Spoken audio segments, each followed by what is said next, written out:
They say the worst thing you can give a child is secondhand smoke.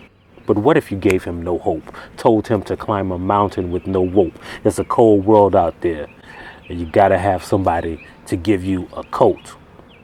The first thing I can recall about my father was in a hotel bathroom at his side of the family's summer reunion as he raked an afro pick with the black fist through my naps. I remember thinking how unfamiliar and less gentle his hands were than my mother's. How his grip was curiously strong and manly as he handled me, and he told me to hold still. And we saw me trying to blink back the tears in my eyes that he assumed was from the comb crackling through my nappiness. He whispered backhandedly to me, "I know you're not crying because I'm combing your hair." I didn't want to tell him that my eyes were filled with tears because of the half-smoked, smoldering Cool 100s dangling from his lips, because I didn't want him to put it out.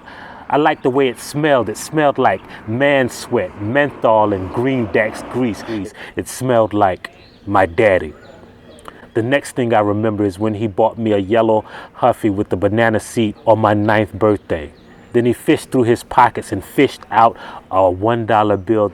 I taped that dollar bill to the post on my bed's headboard where no one could see it. But every night before I went to sleep, I'd put my face there and sniff that secondhand smoke single because it smelled like my daddy.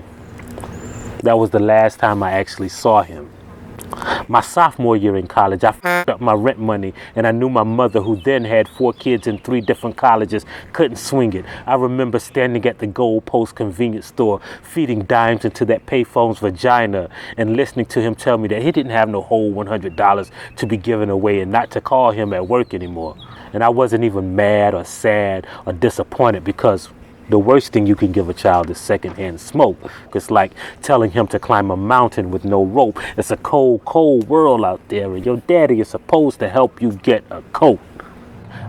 A few years ago, I got a call that he had lupus and needed a family member to give him a bone marrow transplant. And I thought back to those Cool 100s in the soft pack, about how he couldn't send me 5 $20 bills that night, how I taught myself how to ride that sunshine-colored bike, how I taught myself how to navigate life, how my knees and my soul were scarred, how no one ever held my handlebars, how I still slept with my nose to the wall, how the world is so cold and I had to get my own damn coat, how tall the mountain seems with no rope, how absent-mindedly I still put dollar bills to my nose. And I know now that there's something worse than secondhand smoke that you can give a child that small, and it's what my father gave me.